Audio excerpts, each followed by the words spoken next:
I was working at a travel agency in Los Angeles when a customer walked in one Tuesday morning. She seemed stressed, really stressed. She told me she had booked her dream vacation and needed to change it urgently. I asked what happened. She said, "I just realized I can't visit London and England in the same trip. I only have 2 weeks off work." I sat there for a moment. Then I asked, "Why do you think you can't visit both?" She explained that London and England were in different countries. They were in different parts of Europe. She had looked them up on a map and couldn't figure out the geography. I showed her Google Maps. I pointed to England. Then I pointed to London. She looked at my screen for 30 seconds. Then she said, "Wait, London is in England? That's not even an exaggeration." That was a real moment that happened at my job. And it's not as rare as you might think. Here's the thing. Americans are not dumb. We're not. But we have a very specific relationship with geography. Specifically, we don't learn it. We just don't. Our schools don't teach it. Our maps are weird. And honestly, we're kind of isolated.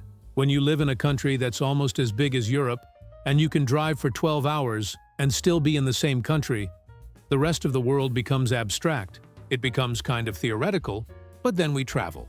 And reality hits. If stories like this make you rethink how we see the world, you might want to stick around. This channel's full of moments like that. I've been collecting stories for years now. Stories from my friends. Stories from people I've met at coffee shops. Stories from message boards and Reddit threads. And the theme is always the same. Americans go abroad. Americans are confused. And locals are absolutely baffled by what we don't know. My friend Jessica went to Scotland. While she was there, she asked a Scottish person if he needed a passport to visit England. He said, "What? No, it's a 3-hour bus ride. I go shopping in Manchester sometimes." Jessica looked at him like he was lying. She genuinely thought Scotland and England were completely separate countries with a border you'd drive through. But it's not just geography. It's everything. It's history. It's culture. It's how things work. It's measurements. It's how you stand in a line. It's how you talk to servers at restaurants. I'm going to walk you through stories that I've actually verified or experienced myself. Real situations where Americans went abroad and had absolutely no idea what was happening around them. But here's the important part. These aren't mean stories. These people aren't stupid. They're just from a place where they were never taught this information. And that's actually kind of funny when you think about it. A whole generation of Americans who could tell you the capital of Nebraska, but couldn't find Belgium on a map.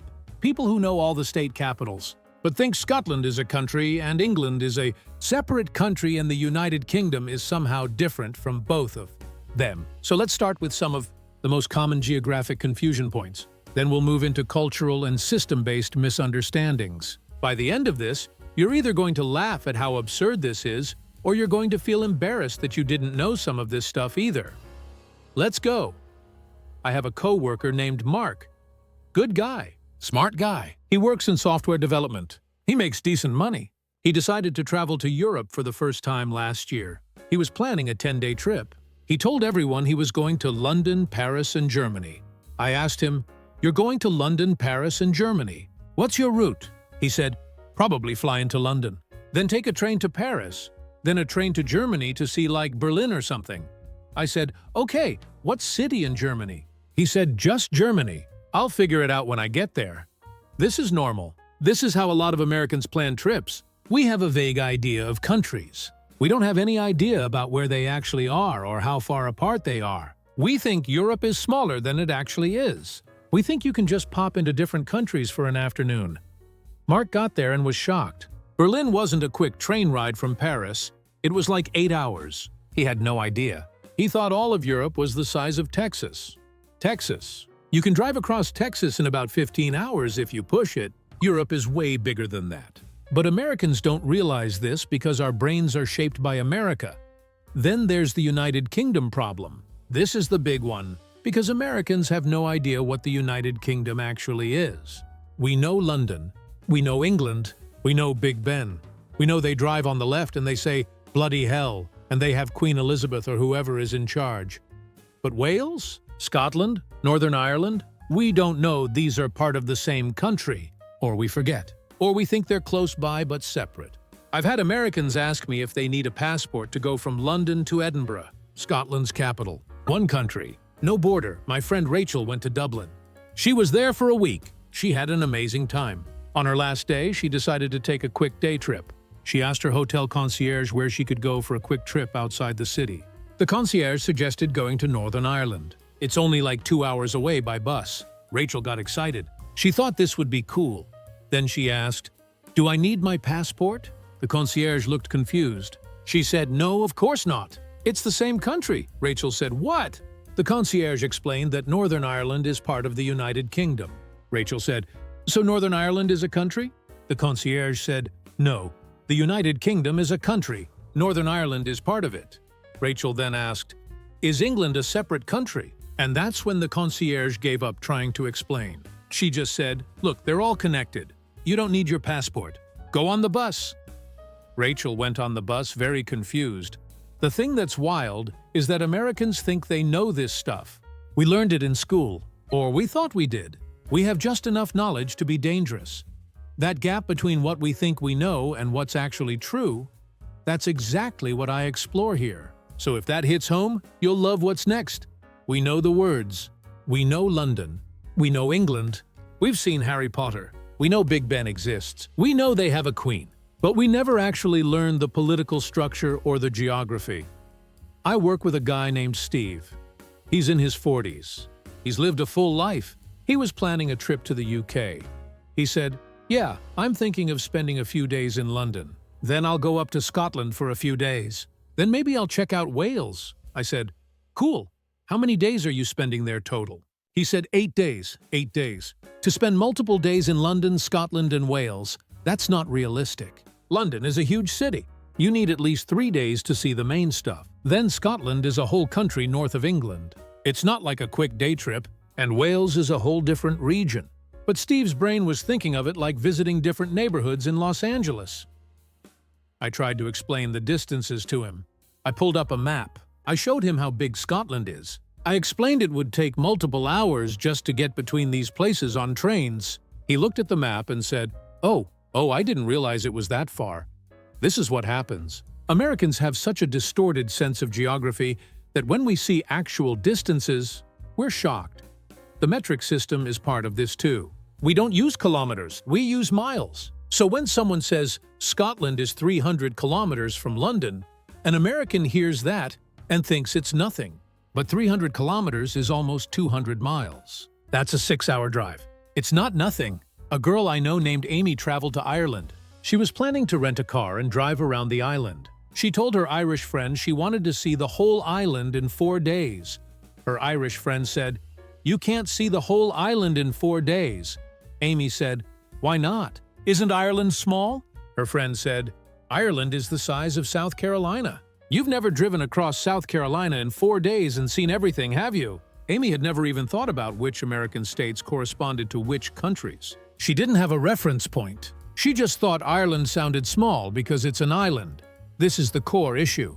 Americans don't have global reference points. We know America, we know it's big, we know the distances, but we don't know how Europe compares. We don't know that England is smaller than North Carolina. We don't know that France is almost the same size as Texas. We just know these are names on a map, and so when Americans travel, they get blindsided by reality. They expect to teleport between cities. They don't understand that traveling between countries takes time and planning. They show up at train stations with no tickets during rush hour. They try to see 14 countries in 14 days. They book hotels in random spots without understanding the geography of how to get between them. The worst part is that some of this stuff is taught in American schools. But it's taught once in 7th grade, and then we never refresh that knowledge. So by the time we're adults, we only remember the vague outline. We remember the important countries. We forget the nuances. We forget where things actually are. This is why Americans show up to Europe with a confused expression on their faces. We're shocked that things are the way they are, because we have this theoretical knowledge that's out of sync with reality. Geography is just the beginning. The real fun starts when Americans interact with how people actually live in other countries. I had a friend go to Germany. Let's call him Tom. Tom is a nice guy. He's worked in retail his whole life. He understands customer service. Or so he thought. Tom went to a coffee shop in Berlin. He ordered a coffee. The barista made it and handed it to him. Tom waited for the barista to smile, make eye contact, and say something friendly. The barista did none of those things. The barista just stared at him and waited for him to leave. Tom was offended. He thought he had done something wrong. He asked, "Is everything okay?" The barista said, "Yes, you have your coffee." That's all. Tom left a tip anyway. It was about 15%. The barista looked at the tip money. He looked at Tom. Then he pushed the money back across the counter and said, "I don't need this. I already have a job." Tom was confused. He thought he was being nice. He didn't realize that in Germany, tipping is not expected. It's actually kind of insulting. It's like saying, "I don't think your boss is paying you enough, so I'm giving you charity." The barista saw this as an insult. This is a massive shock for Americans. We tip everywhere. We tip for everything. We tip coffee shop workers. We tip fast food workers. We tip taxi drivers. We tip hotel staff. We tip people who carry our luggage. We tip people who take our coats. Tipping is embedded in American culture because our service workers make like $2 an hour, and tips are how they survive. But in most other countries, workers make actual salaries. They don't need tips. They see tipping as weird. Sometimes they see it as patronizing. Sometimes they're offended by it. My friend Lisa went to Australia. She stayed in a hostel. She got to know the staff really well over a few days. When she left, she wanted to thank them. She tipped the hostel manager $20. The manager looked uncomfortable.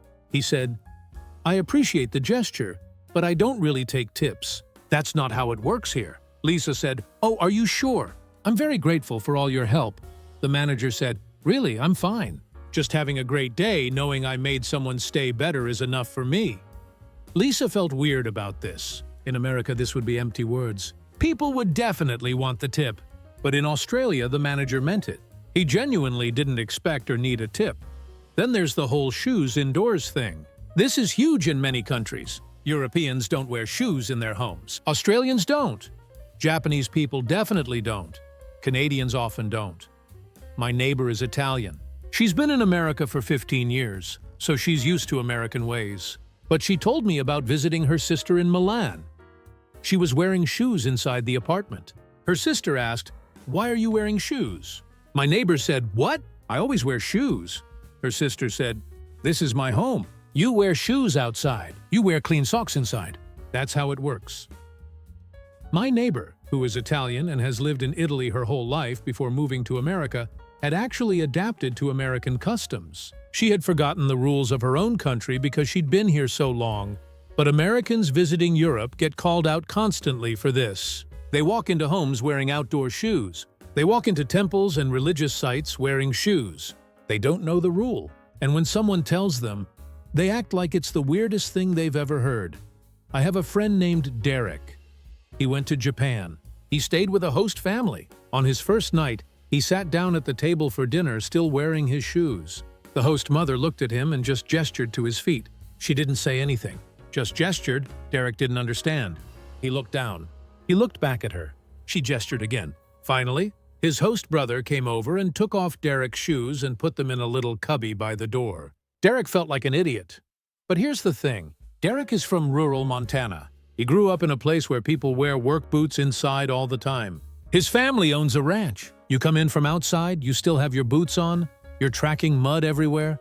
Nobody cares. The idea that you remove shoes when you enter a home is genuinely foreign to him. It's not that he's rude or stupid. It's just not how his brain works. Then there's the quiet hours thing. Many European countries have quiet hours in apartment buildings. In Germany, it's usually like 10 p.m. to 7 a.m. In some places, it's longer. You can't make loud noise during these hours. No music, no vacuuming, no running the washing machine. Nothing. My friend Paul moved to Berlin for a year to teach English. On his third night there, he was on a video call with his parents back in Ohio. They were just chatting, catching up. Paul was talking pretty normally like he talks at home. Nothing crazy, just regular conversation volume. At midnight, his neighbor knocked on his door. The neighbor barely spoke English, but he was very clear. He made a gesture of silence. He held his finger to his lips. He pointed at the wall between their apartments. Paul apologized profusely. He didn't know about quiet hours. He went to bed. The next morning, his landlord sent him a printed sheet of apartment rules in English. It explained the quiet hours. Paul felt horrible. But here's what's interesting. In America, there are no quiet hours. We can do whatever we want whenever we want. If your neighbor complains about noise at midnight, the police might tell them, It's not illegal. America is loud. We're just used to a constant baseline of noise. Then there's how you stand in lines. British people stand in lines like robots. Very orderly, very patient, very quiet. Australian people do too. Germans are very strict about lines. Americans don't really understand line culture. We understand that you're supposed to stand behind each other, but we don't understand the discipline of it. We start conversations with strangers in lines. We step out of line and then step back in. We let friends cut in. We stand too close. We crowd the person in front of us. We check our phones, but not in a discreet way. We just totally ignore the line culture. I went to a coffee shop in London. I stood in line. An American couple was behind me. The woman turned to me and said, "Are you from here?" I said, "No, I'm from California." She said, "Oh, thank God. These people are so unfriendly. Nobody even smiles. It's like they're dead inside." I said, "They're just standing in a line." She said, "I know, but they could at least be nice about it." The thing is, the British people in line weren't being unfriendly. They were just being quiet and respectful. The American woman expected everyone to be chatty and warm. She didn't realize that different cultures have different line etiquette. Beyond geography and daily culture, Americans get confused by how things actually work in other places. The metric system is the most obvious one. We don't use it. We use the imperial system. Most of the world uses metric. This creates constant confusion. An American goes to a restaurant in Europe and sees a beer as 500 milliliters. They think that's a small beer because they're not used to milliliters. Actually, 500 milliliters is like 16 ounces. That's a decent-sized beer. But an American might order 4 of them because they think they're tiny. My friend Chris went to Canada. He rented a car. He was driving and passed a speed limit sign. It said 80 kilometers per hour. He thought that was incredibly slow. He thought, 80? That's like going 25 miles per hour. That's insane. Actually, 80 kilometers per hour is about 50 miles per hour. It's a normal speed for a residential area. But Chris drove that speed limit for like 50 kilometers thinking everyone in Canada was just driving incredibly slowly. He was passing people left and right. Everyone was flashing their lights at him. He finally looked it up on his phone and realized his mistake. Then there's the temperature thing. The rest of the world uses Celsius. America uses Fahrenheit. This creates so much confusion.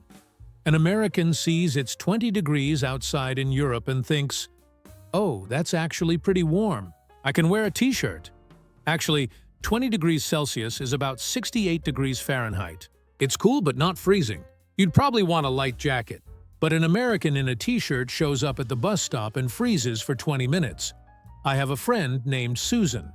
She was planning a trip to Australia. She looked at the weather forecast in Sydney. It said 35 degrees. She thought, "Oh good, it's only moderate heat. I can handle that." She didn't realize 35 Celsius is 95 Fahrenheit. That's extremely hot. She packed thinking it would be mild. She got there and nearly died of heat stroke on her second day. Then there's the date format thing. Most of the world uses day, month, year. America uses month, day, year. This seems small, but it causes real problems. An American books a hotel in Europe using an American travel website. The website defaults to month, day, year. The American types in 1/12/2024. They think they're booking January 12th. But many European systems read this as December 1st. The American shows up on the wrong date. The hotel has given their room to someone else. It's a whole thing. A girl I know named Stephanie booked a rental apartment in Portugal. She needed it for March through May. She filled out the dates using month, day, year format.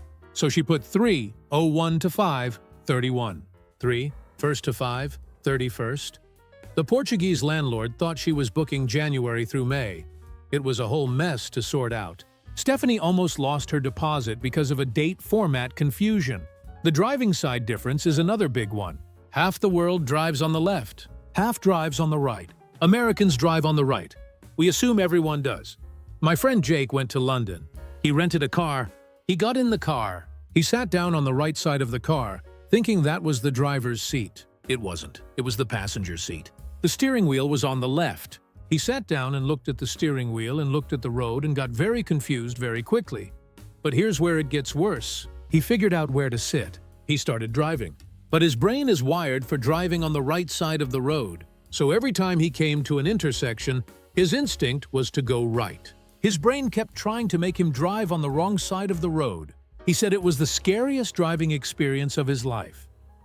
Then there's the whole number system confusion. In many countries, they use periods for thousands and commas for decimals. In America, we use commas for thousands and periods for decimals. So $1,000 in America is 1,000 or 1,000 with a comma. In much of Europe, it's $1.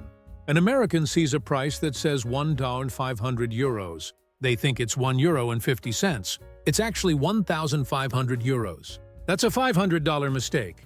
A friend of mine named Marcus was shopping in Berlin. He saw a jacket on sale. The price tag said 50.99 euros. He thought, oh, 50 cents? That can't be right for a jacket. He asked the salesperson, is this the right price? The salesperson said, yes, 59 euros and 99 cents. Marcus said, I only saw 50. The salesperson explained the decimal system. Marcus felt like an idiot. Then, there's the 12-hour versus 24-hour time thing. The world mostly uses 24-hour time. America uses 12-hour time. This causes confusion with schedules. A train schedule might say the train departs at 14:30. An American thinks, I don't know what that is. Is it 2:30? 4:30? 7:30? Actually, 14:30 is 2:30 in the afternoon. But an American has to do mental math to figure this out. They have to know that 14 minus 12 equals 2, but they often don't know this fact immediately. So they get confused. They miss trains. They book wrong hotel check-in times. My friend Diane flew into Rome. Her flight landed at 8:15 in the morning. The airport shuttle to her hotel said it departed at 2000 hours. She had no idea what time that was.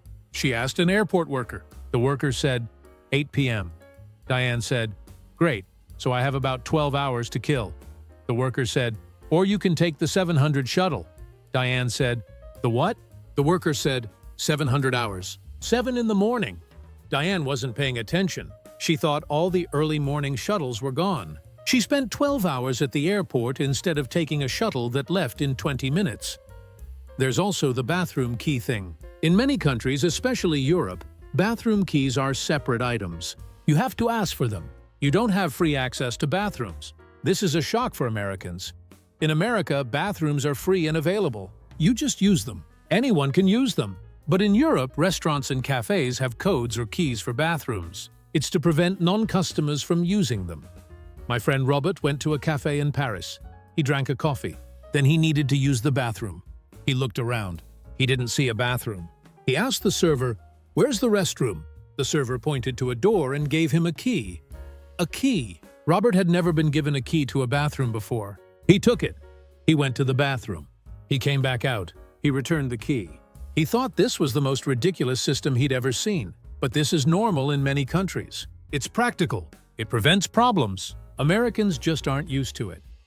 So here's what I've learned from all these stories and conversations. Americans aren't stupid. We're not. We're just really isolated. Our country is huge. It's almost a continent unto itself. We can live our entire lives without ever leaving America and never feel like we're missing anything. There's oceans on two sides. Canada is above us. Mexico is below us. We have deserts, mountains, beaches, cities, everything. We can cross 4 time zones without leaving the country. Most Americans have never been outside America. A huge percentage of us. Our education system doesn't emphasize world geography or culture. We're taught American history and American civics. We learn about our states. We learn about our system. But the rest of the world is kind of abstract. Then we turn 18.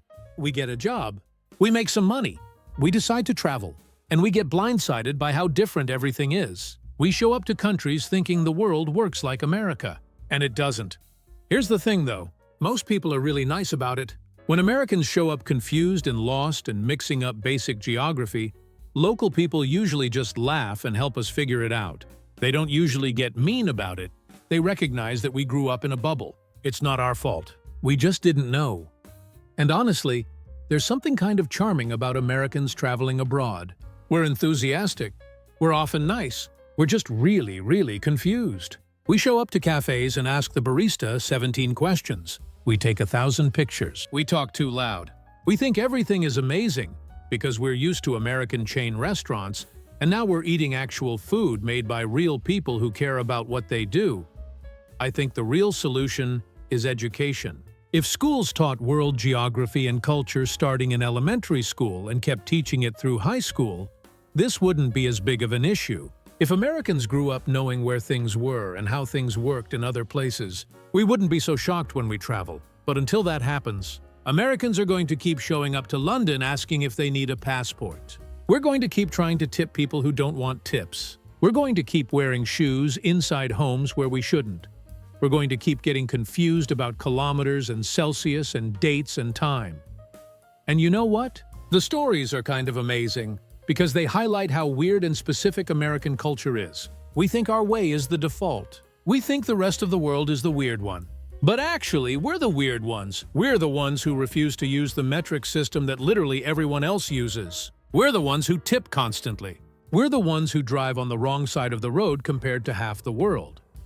These confusion stories are actually stories about how deep culture goes, how our brains are shaped by where we grow up, how we can be really smart in one context and completely lost in another. So if you're an American and you travel, know that you're probably going to mess up. I share these stories because they remind us how culture quietly shapes who we are and how we see others. If that perspective matters to you, you'll want to be here for the next one. Know that you're probably going to be confused. Know that you might accidentally insult someone or break a rule you didn't know existed. But that's okay. That's part of traveling. Most people will understand. Most people will help you figure it out. And if you're from somewhere else, watching Americans travel is pretty entertaining. We really do stumble around like we've never left home. Because half the time we literally haven't.